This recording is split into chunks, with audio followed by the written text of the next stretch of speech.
한국의 호랑이는 20세기 초까지 한반도 전역에 걸쳐 서식하고 있었으나 여러가지 이유로 멸종하게 되었습니다. 조선시대 후반부터 한국이 호랑이는 무리지어 사람과 가축을 습격하는 사건이 늘어나면서 퇴치 대상이 되었습니다. 특히 일제강점기 1910년에서 1945년 동안 일본 제국 정부는 호랑이와 표범을 사냥 대상으로 삼았고 호랑이, 가죽과 뼈는 전리품으로 취급되었습니다. 이는 무분별한 사냥을 촉발시켰습니다. 20세기에 들어와서 한국이 산업화와 도시화가 빠르게 진행되면서 호랑이의 주요 서식지였던 산림 지역이 크게 훼손되었습니다. 산림이 파괴되면서 먹이 부족 문제가 심각해졌고 호랑이의 개체수는 급감했습니다. 기후 변화와 자연환경의 변화도 호랑이 생존에 영향을 미쳤습니다. 먹이 동물들의 감소와 서식지의 파편화가 동시에 일어나 호랑이들이 살기 어려운 환경이 조성되었습니다. 일제강점기 동안 한국에서 호랑이는 대규모로 사냥되었으며 20세기 중반쯤 한반도 남쪽에서는 거의 자취를 감췄습니다.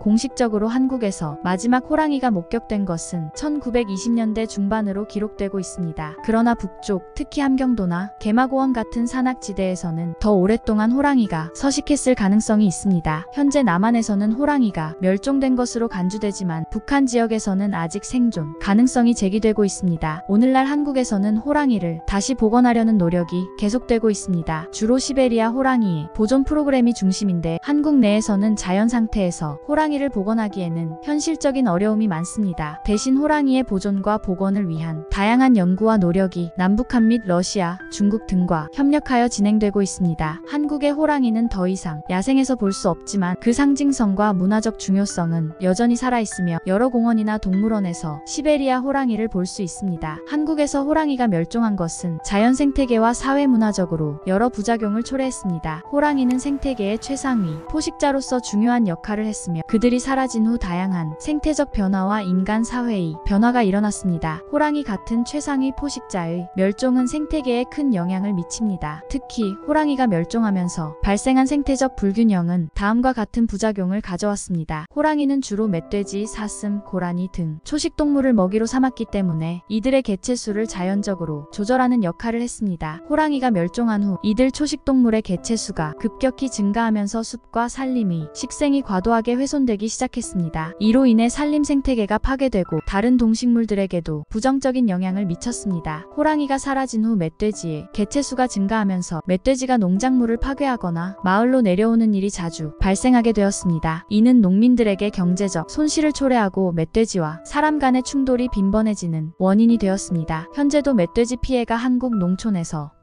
심각한 문제로 남아 있습니다. 호랑이 멸종으로 인해 한반도의 생물 다양성이 감소했습니다. 호랑이는 다른 종들과 상호작용하며 생태계의 균형을 유지하는 중요한 역할을 했습니다. 호랑이의 멸종은 단순히 한 종의 손실을 넘어 그와 연관된 다양한 생물들이 사라질 가능성을 높입니다. 이로 인해 한반도 생태계 전체의 다양성이 줄어들고 생태적 복원이 더 어려워졌습니다. 호랑이는 한국 문화와 민속에서 중요한 상징이었습니다. 호랑이는 용맹함, 보호, 힘의 상징으로 한국의 전통적인 설화와 그림, 민속적 믿음에서 중요한 위치를 차지했습니다. 그러나 호랑이의 멸종은 이러한 문화적 자산이 상실을 의미하기도 합니다. 호랑이가 실제로 존재하지 않게 되면서 호랑이에 얽힌 전통적 이야기나 상징성도 점차 약화되었습니다. 한국의 옛 이야기나 민속신앙에서 호랑이는 매우 중요한 존재였지만 더 이상 실제로 접할 수 없게 되면서 그 문화적 영향력이 줄어들었습니다. 호랑이 멸종은 사람과 자연이 단절을 상징하는 사건이기도 합니다. 인간의 활동, 즉 산업화와 도시화 그리고 무분별한 개발로 인해 호랑이 같은 야생동물이 생존할 공간이 줄어들었습니다. 이는 단순히 호랑이의 멸종뿐만 아니라 더 넓은 생태계에서 인간이 자연을 어떻게 대해야 하는지에 대한 문제를 제기합니다. 호랑이 멸종은 인간이 자연을 보호해야 한다는 경각심을 일깨웠습니다. 오늘날 많은 사람들이 야생동물과 생태계를 보호하는 것이 중요하다는 인식을 갖게 되었고 이는 생태 보존을 위한 다양한 노력으로 이어졌습니다. 호랑이의 멸종을 계기로 생태계 복원 및 보호에 대한 중요성이 강조되고 있습니다. 호랑이가 멸종한 한국 남부와 달리 북한에는 여전히 시베리아 호랑이, 한국 호랑이의 아종이 일부 서식하고 있을 가능성이 있습니다.